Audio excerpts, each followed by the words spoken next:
Hello, everybody. It's time for the RSN wrap-up show in our St. Tier Bank Studios. Thank you for making us a part of your Saturday night. I'm Jack Thiel, alongside me, Rick Novak, Justin Cole, producing today's show. It's the conclusion of the Class 6A state championship game between the Ben Davis Giants and the Crown Point Bulldogs.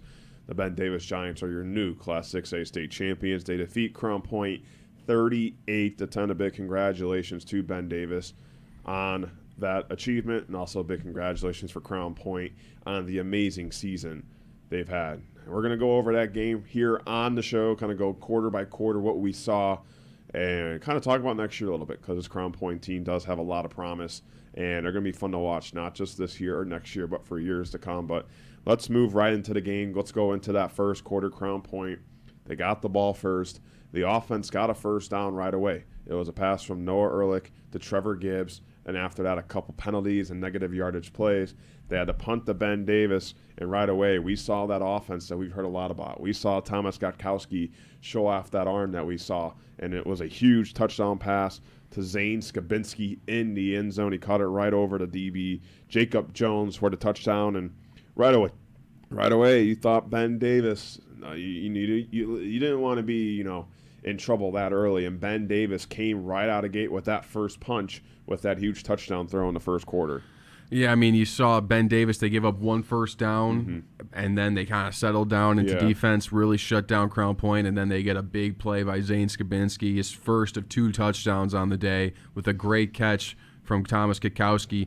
And from that point on, though, the Crown Point defense kind of settled in. They got potentially bailed out on a call on Mark Zachary for a potential touchdown.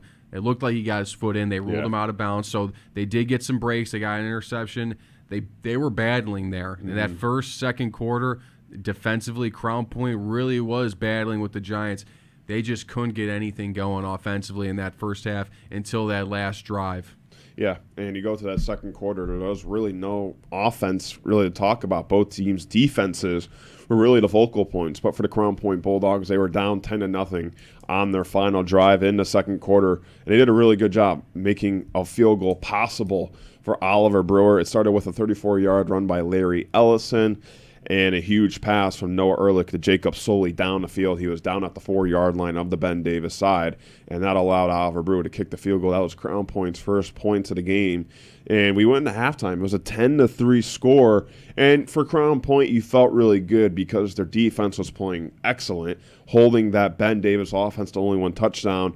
And the way their offense played for the majority of that half to only be down 7 points going into halftime, you did feel really good at that moment. No, you definitely did. I think Coach Buzz and his guys going into that locker room, they had to think, man, we could be down a lot more right now. I think they had weathered the storm. They maybe gotten some breaks in that first half, and they were in a position, like I said during the broadcast, if they get a stop, Ben Davis got the ball to start the second half. If Crown Point got a stop there, they could have potentially tied the game, if they could have got something going on offense. Unfortunately, that's not how things ended up going. Yeah, and going to halftime, Ben Davis, they got the ball to start out the second half, and that's really when Ben Davis kind of became the Ben Davis team we were so accustomed to watching and hearing about on the first drive. Elijah Price, 49-yard house call, and, I don't know if you've ever seen the show The Price is Right, but the price was right for him. That was a huge touchdown for them because that really broke open the game for them. Next drive, 2-yard rushing touchdown from Elijah Price.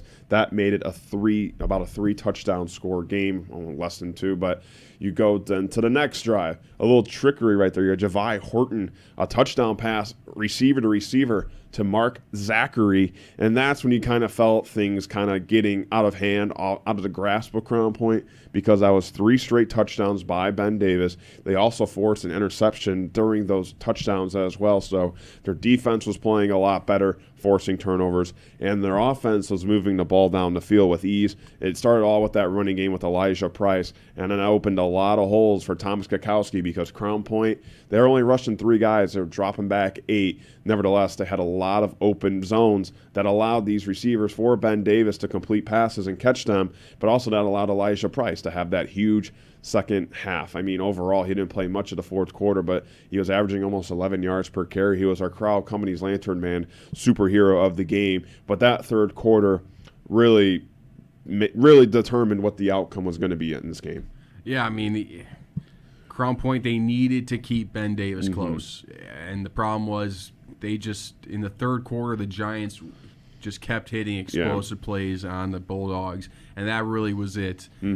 Price, we heard Russ Mann on his, going into the half interview say, they're taking away the pass game, but we're content to just feeding Elijah Price.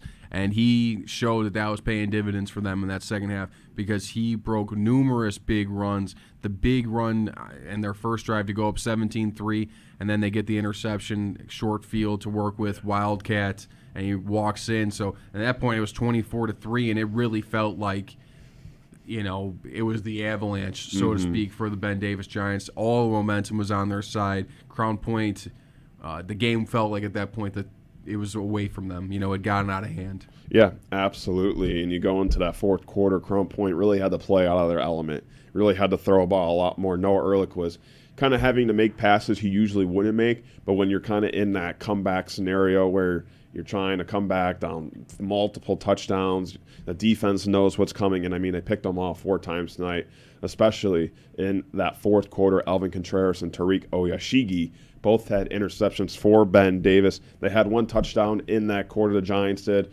It was Thomas Gotkowski, Zane Skabinski for the second time tonight. It was a pretty unique play just because it was a bad snap. And Gotkowski just picks it up, sees his man in the end zone, and throws it down the field. Crown Point was able to score a touchdown in the fourth quarter. It was Noah Ehrlich. It was a great to see fight from that Bulldog team, but they fell 38-10, and that was the final score. A big congratulations also to Nick Soley. He was our Nick Soley, our blue collar 374 player of the game, and then our proud Union home play of the game presented by IKORCC was that 49-yard rushing touchdown from Elijah Price that we talked about. So congratulations to all those RSN award winners. Once again, Ben Davis is your Class 6A state champions, 38-10. But for Crown Point, a lot to be excited about for years to come. What's next for this Bulldog team? Because you are losing a couple of seniors, but you do get your quarterback back in Noah Ehrlich, a guy who is definitely going to be sought out as one of the best quarterbacks in the state of Indiana. I know he's a 3-star recruit coming into tonight's game. Probably going to get a lot of colleges' attentions next year. What's next for this Crown Point Bulldog team after the state game? Like I said, it's about getting to Lucas Oil Stadium and winning. Yeah. I think that's their next goal as a program. Is that going to happen next year? I'm not sure. The teams from down in Indy are very, very good. It's going to take a concerted effort of building a program to be able to get down there and beat them, I think. For next year, I think Crown Point, their goal is to get right back there, though. Yeah. They are losing some very good players, but they're bringing back Ehrlich, they're bringing back Ellison, Trevor Gibbs. They have very good players coming back for them, even though they are losing a lot of guys to graduation. So the cupboard isn't bare. It's about maintaining this success. Prove that it wasn't just a fluke that you got there. Yeah. I think that's maybe the number one thing.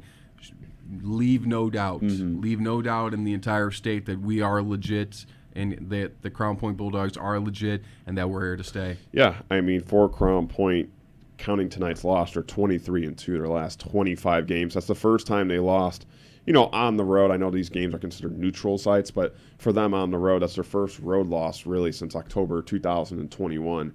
So they've been able to travel on the road and play very well. But you mentioned it, some of the juniors that should be coming back. You never know, but you got Nathan Gregory, you got Austin Reading on the O-line. You mentioned it, Larry Ellison, Noah Ehrlich. You do have your tight end, Jacob Soley, coming back. I bet you he's going to have himself a huge senior year. And on the defense, I believe the defense was one of the youngest parts. Mark Gonzalez on the nose tackle, Trevor Gibbs, like you mentioned, Griffin Van Tischlet, who had an interception in tonight's game. You have Nico Pavlov, who had an interception in tonight's game. You have Dominic Fanton, who had an interception in today's game. Andy Parent, who had an interception in today's game. A couple of guys who had interceptions in tonight's game will be back for the Bulldogs next year. So although you are losing a lot of your senior leadership like Will Clark, Landon Delich, Drew Carell, Nate Kalk, and Seamus Molaski, there is still a lot of potential in this Bulldog team. And let me remind you, the Crown Point JV football team has been unbeatable the last 2 years. So you're able to get guys who have been winning in the JV level for many years and for a couple of years with this Crown Point team. And they're playing, if you got to think about it, they're only playing teams in our area. So the fact that they've had that kind of dominance not just on the varsity level, but on the junior varsity level in the region. It shows you that this team is not going away. And you mentioned it. Look, Crown Point's already an amazing and fantastic program, not just for football, but sports as a whole. And this trip to Lucas Oil Stadium, the Class 6A, only puts them on the map even more. It's going to make guys, if they want to play football for a great school in Northwest Indiana, well, Crown Point's your destination now, with kind of how people go to different schools or transfer, whatnot. Crown Point is going to be that destination now. The star on the map, it's going to be the Crown Point Bulldogs, just because, A, you have a coach like Craig Bazia, and B, they showed, A, the type of environment you get to play in. I mean, and if you're a high school football player, who doesn't love playing in a sold-out arena like about like the Dog Pound Stadium, fireworks, you get all these cool jerseys, Jordan and all that. That's all cool stuff for high school kids. You're right. For them, that's kind of their pitch is you get a great head coach. Craig Bazia is widely respected, not just in Indiana, but Illinois. But like I said, Crown Point has top-notch facilities, especially here in Northwest Indiana. They have some of the best things you could offer if you're trying to pursue, some type of career in football, whether that's in college or in the NFL. And it's really great to see Crown Point at this stage, because we obviously know all about this because we cover them every week, and we had that opportunity to do so. But I'm really glad that some people outside of Northwest Indiana, kind of like the West Lafayette, you had Fort Wayne a little bit, maybe Indianapolis area and Ben Davis, they got to see this Crown Point program actually play on the same level as them. Now, obviously, things didn't go their way, but at the same time, you have to start somewhere. You can't win right away. The Great Wall of China didn't take one day to be built. It takes time. It's a process. And for Crown Point, I believe this is the first step to the process. We made headlines. We went to the 6A state championship. We did things that Crown Point football hasn't been able to do ever. And that's the first step of the process. You can't achieve everything you want to achieve in one night. It takes time, and you have to be patient with that. And I know this Bulldog team, this is only the beginning of what should be a pretty impressive run of a program. Yeah, I mean, the future is bright. Mm-hmm. The future is bright. They have all the infrastructure to be a dominant program in this state. They've got a great Pee Wee program. Yeah. They've got the guys in the middle school teams that they want. Mm-hmm. They've got a great coaching staff at the high school level. This is a team they're poised. They've got sort of the rocket ship on their back, and now it's all about, for Coach Buzz and his guys to actualize all of this potential. I mean, they came to Crown Point for a reason, and they've taken them to the title game in 3 years. They didn't come here just to take them to the title game. They want the entire thing. They want that title. So I'm excited to see where Crown Point goes from here, because, like I said, they have all of the sort of the boxes checked. They do. For an elite program in this state. And I think in the next few years, they will have undoubtedly established themselves as an elite program in this state. I thought it's a great mention about the youth programs. Junior Bulldogs is one of the most impressive junior football programs in the whole state, not just in the area. I mean, a lot of people know about the Junior Bulldogs, and we've had the opportunity to actually cover the Junior Bulldogs, a couple of times. And, there's so many teams because there's so many kids trying to play football. And obviously when you have this moment, all those little kids, in that Crown Point area, being able to see these kids kind of play at Lucas Oil Stadium, playing these big-time games, it makes you, as a kid, want to be in those types of situations as you get older. And like we said, this is only going to get better for Crown Point. They're a young team. They've got a lot of guys coming back, and it's only going to want to have more guys play for a Crown Point football team, because to have success at the 6A level, that is not easy at all. Yeah. Teams that make it this far are there for a reason. And that's because of, it's not just on the field, it's everything off the field as well. We talk about the community sense of Crown Point, and, I wasn't sure how it looked for Valpo and Drain last year. I wasn't we're with Region Sports at the time, but, what I saw this week or this whole year with Crown Point and the community involvement was some of the coolest things I've ever seen high school football do. It was really like Friday Night Lights in a movie, the movies and shows you see of high school football where the town closes down, everybody's at, where everybody's at. You don't have to text or call, hey, what are you doing tonight? No, you're at the Crown Point football game on a Friday night. And for Crown Point to have that community kind of here in the region, especially in Class 6A, because school is so big, you just love to see the involvement. And there were so many people that were contributing. It's not just a couple of people. I saw so many different posts for people providing food for the players after practices, or kind of food like bags for them on their bus ride today to Lucas Oil Stadium. All the people who made, the spirit wear for this week, working hard. All these people do this because they love their town and they love the Crown Point Bulldogs. So, for Crown Point, obviously this team is impressive and they're going to be even more impressive. But one thing I will take away from this run is the community and how amazing it was to see one whole community and other communities be behind one football team. I had people that I knew that were Lake Central alumni, Munster alumni, Valpo alumni, and they were rooting for these Crown Point Bulldogs because it's so special to see a team, and no, it doesn't matter what class you're in, but to go on a run like this. And I just want to, give a big shout out to all those people within that Crown Point community. You all deserve a round of applause, and you guys have done such an amazing job. I know you guys won that state title, but trust me, you made such a huge impact. And everyone within the Crown Point community is so thankful to have people like you involved and helping out with that football team. It's so amazing to see. And I'm very thankful that I was able to kind of watch it from the sidelines just because I took it in as somebody who I went to Lake Central. And obviously Crown Point is my rival. But at the end of the day, I had that hope for Crown Point because how awesome it was to see a team like Crown Point go on this run, beat some of the best teams in Indiana, and make it all the way to state. Yeah, I think it's shown that I think the region no matter what the rivalries are, we're all behind. In between the towns in here, I think it is us versus the entire state, and I think it's shown that we're always going to have each other's backs. I think that's what it comes down to. It's the region versus everybody, so to speak. Yeah, so absolutely. Unfortunately, tonight we couldn't get it done, but we'll be back. We'll be back. That's for sure. And I think now that we got the taste of that. The state title game in the highest class, 6A big boy football. Yeah. I think now it's about taking it home. Yep. Now it's about getting there and winning. Like I said, in Crown Point, they're the guys that can go do it. So I hope that they can get it done here.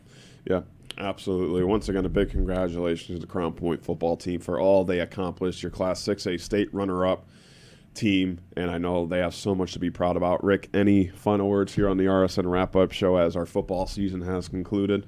It was a real fun season. Yeah, absolutely. A lot of good games, a lot of good memories made, and I can't wait for next one. And I hope next year we get a state champion. I don't care what classes it's in, but I'd love to see a team from the region go down there just like Valpo did last year and get that blue. So that's what I'm looking forward to. Absolutely. I want to thank everybody who's been involved with the RSN crew this whole year. So many names to mention, but if you're watching or listening, you know who you are. Big thank you to the whole RSN crew for all their hard work. This isn't their full-time jobs. They're coming out, on their Friday nights, taking the time out of their nights and helping us provide some great high school football coverage. I want to congratulate all the football teams in the high school area of Northwest Indiana for all their hard work and dedication to the sport. It's so fun to see how much these kids care about their team and how much these communities care about their team. So I just want to congratulate everybody who was involved with their football team, high school football teams, although if you didn't make the state or not, but a big congratulations. You guys deserve a round of applause just because it was great to see. And a big thank you to all the coaches and athletic directors. I know I was probably in a lot of your emails asking for stats and rosters and stuff, but nevertheless, thank you so much for helping our broadcasters be prepared for every broadcast this year. Your help and your dedication just made it even easier for us, and we can't be more thankful for all your help. And a big thank you to you, all the viewers, of course, for all your hard work and dedication for making this possible. A big thank you to that, and I know everybody within the RSN crew is so thankful to have passionate fans like you. And a big thank you to our executive producer, Chris Ramirez, our operations manager, Rich Castillo, our coordinating producer, Zach Miller, and unfortunately, it is an end of football, but hey, it is going to be the start of wrestling and basketball season, so please stay tuned throughout the Region Sports Network through the winter as we have some great basketball and wrestling coverage for you guys. But for Rick and Justin, I'm Jack Thiel saying have a great night, and we'll see you soon as you're watching this on the Region Sports Network, the only game in town.